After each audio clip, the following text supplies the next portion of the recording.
பல ஊடகங்கள்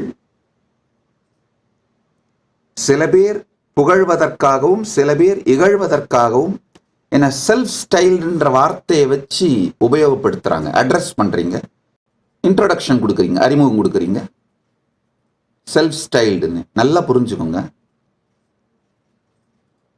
நீங்க இகழ்வதற்காக சொன்னாலும் புகழ்வதற்காக சொன்னாலும், ஏன்னா செல்ஃப் ஸ்டைல்னா நானே சுயம்புவாக உருவாய், நானே இது அத்தனையும் உருவாக்கி, இது எல்லாமே என்னுடைய கண்டுபிடிப்பு போல, நானே அனைத்திற்கும் மூலம், அப்படிலாம் கிடையாது. அப்படிலாம் நீங்க புகழ்வதற்காக சொன்னால் கூட அது பொய். உண்மையை உண்மையா ட்ரூத் என்னவோ அதை நரேட் பண்ணிடுறேன், சத்தியம் என்னவோ சொல்றேன். நான் செல்ஃப் ஸ்டைல்டு கிடையாது. ஒரு சின்ன உதாரணம் சொல்றேன்.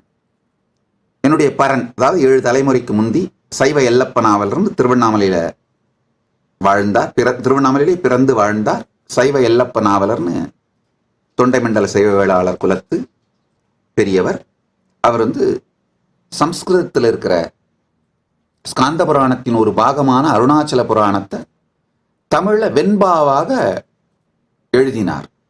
என்னுடைய பாட்டனார் ஒரு தலைமுறைக்கு முன்பு, 7 தலைமுறைக்கு முன்பு சம்ஸ்கிருதத்தில் இருக்கிற அருணாச்சல புராணத்தை, ஸ்காந்த புராணத்தின் ஒரு பாகமான அருணாச்சல புராணத்தை தமிழில் வெண்பாவாக அவர் எழுதினார்.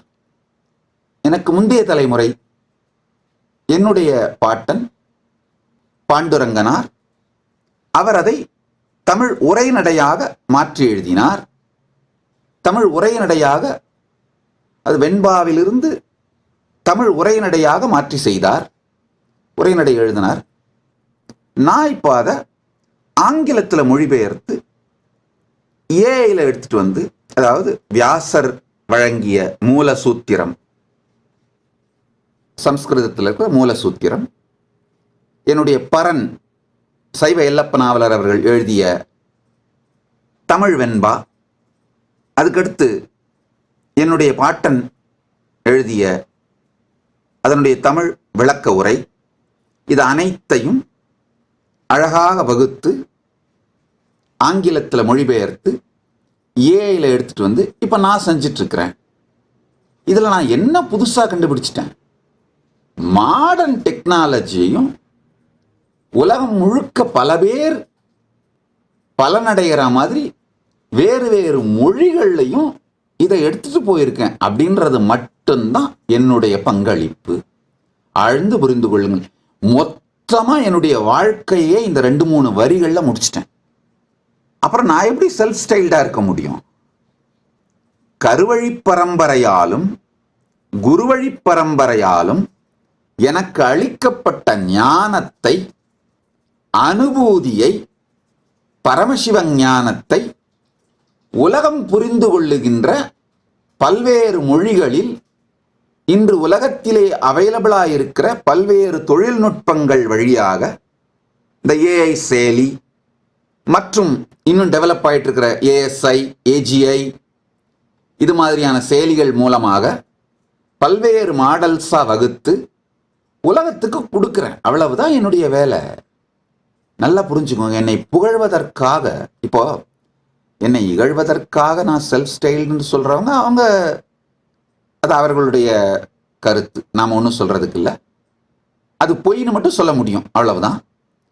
புகழ்வதற்காக செல்ஃப் ஸ்டைல்டு சுயம்புன்னு சொல்றீங்க பாருங்க, அவர்களுக்கு நான் சொல்ல விரும்புகிறேன், புகழ்வதற்காக கூட நீங்க செல்ஃப் ஸ்டைல்டுன்னோ என்ன சுயம்புன்னோ சொல்லி என்னுடைய குருமார்கள் செய்த தியாகத்தை தயவு செய்து வரலாற்றிலிருந்து மறைத்து விடாதீர்கள். நான் ஃபர்ஸ்ட் ஜெனரேஷன் சக்சஸ் கிடையாதுங்க. இந்த ஃபர்ஸ்ட் ஜெனரேஷன் சக்சஸா இருந்தா சுயம்பு, செல்ஃப் ஸ்டைல்டு அப்படின்னு சொல்லிக்கலாம். கிடையாது.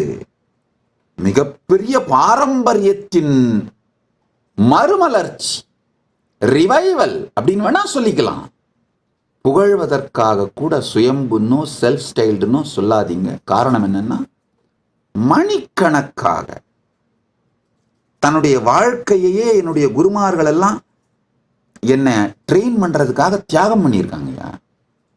என்னால பட்டியலிட முடியும். என்னுடைய ஆச்சாரியர்கள் ரகுபதி யோகி, குப்பம்மாள், திருவண்ணாமலையில இசக்கி சுவாமிகள்னு இசக்கி சித்தர் வாழ்ந்தார்.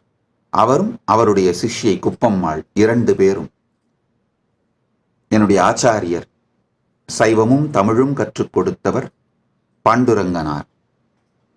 இது மாதிரி குருவழி பரம்பரையாலும் கருவழி பரம்பரையாலும் இவர்கள் எல்லோரும் செய்த தியாகம், என்னை ட்ரெயின் பண்றதுக்காக, என்னை உருவாக்குறதுக்காக, வளர்க்கிறதுக்காக அவர்கள் செய்த தியாகத்தை மறைக்கவும் மறுக்கவும் கூடாது. அவங்க யாரும் பெரிய பெரிய ஆர்கனைசேஷன் வச்சில்லாம இருக்கலாம். ஆனால் இந்த கைலாசம்ங்கிற இந்த நாட்டுக்கான மூலதனமே என்ன? அவர்கள் கொடுத்த பரமசிவ அனுபூதியும் பரமசிவ ஞானமும் தான். போற்றியன் வாழ்முதல் ஆகிய பொருளே, என் வாழ்வின் முதல் ஆகிய பொருள், கேபிட்டல் ஆஃப் கைலாசா இஸ் பரமசிவ ஞானமும் பரமசிவ பக்தியும் பரமசிவ விஞ்ஞானமும் அவர்கள் கொடுத்தது. அதனால செல்ஃப் ஸ்டைல்டுன்னோ சுயம்புன்னோ நீங்க சொல்றது இகழ்வதற்காக சொன்னாலும் புகழ்வதற்காக சொன்னாலும் பொய். நான் பல ஜெனரேஷன்ஸோட ஆம்பிஷன், அவர்களுடைய விஷன், ஆம்பிஷன், ஸ்ட்ரகிள், இது எல்லாத்தோட வெற்றி தான் நான். கடந்த 11 குருமகா சன்னிதானங்கள், தொண்டைமண்டல ஆதீனத்தின் கடந்த 11 குருமகா சன்னிதானங்கள் நேரடியாக என்னுடைய குடும்பத்திலிருந்து வந்தவர்கள். 11 குருமகா சன்னிதானத்தோடையும் என்னால ஃபேமிலி ட்ரீ போட்டிருக்கோம். அதுக்கு முந்தி பரம்பரையாக 233 குருமகா சன்னிதானங்களுமே என்னுடைய குடும்பத்திலிருந்து வந்தவர்கள் தான் அப்படிங்கிறது வரலாறு. இந்த 11 குருமகா சன்னிதானங்கள் எவிடன்ஸோட தெளிவா ஃபேமிலி ட்ரீயோட வச்சிருக்கோம். ஸோ அதனால இவர்கள் எல்லோரும் முக்கியமா 230, 231, 32 இந்த 3 பேரும் நேரடியாக அவர்கள் வாழ்க்கையையே தியாகம் செய்து என்னை உருவாக்கினார்கள். அவர்களுடைய தியாகங்கள், நீங்க என்ன செல்ஃப் ஸ்டைல்டுன்னு சொல்லும் பொழுது அவர்களுடைய தியாகங்கள் மறைக்கப்பட்டு விடுகின்றது. ஒண்ணு வேணா பண்ணிக்கலாம். என் மூலமாக நிகழ்ந்த எல்லா நன்மைக்கும் அவர்கள் காரணம். ஏதாவது அவதூறு பண்ணணும் அப்படின்னா என்ன பண்ணிக்கோங்க, அவ்வளவுதான். அதை பற்றி நான் கவலைப்பட போவதில்லை. உண்மையை எப்போதும் சொல்லிக் கொண்டிருப்பேன். இந்த பவர்ஃபுல் ரெஸ்பான்ஸ் மெக்கானிசம் ஆழ்ந்து புரிஞ்சுக்கோங்க. இது வெறுமனே பொதுமக்களுக்கு நான் சொல்ற விளக்கம் மட்டுமல்ல. இந்த பவர்ஃபுல் ரெஸ்பான்ஸ் மெக்கானிசத்தை உள்வாங்கிக்கணும் வேணும்னு நினைக்கிறவங்க எல்லாருக்குமாகத்தான் இந்த நித்யானந்தா ஏஐயை உருவாக்கி இருக்கேன். You found this video entertaining, entraining and enlightening. Take a moment to like, share and subscribe. And don't forget to hit the bell icon. Thank you so much for tuning in.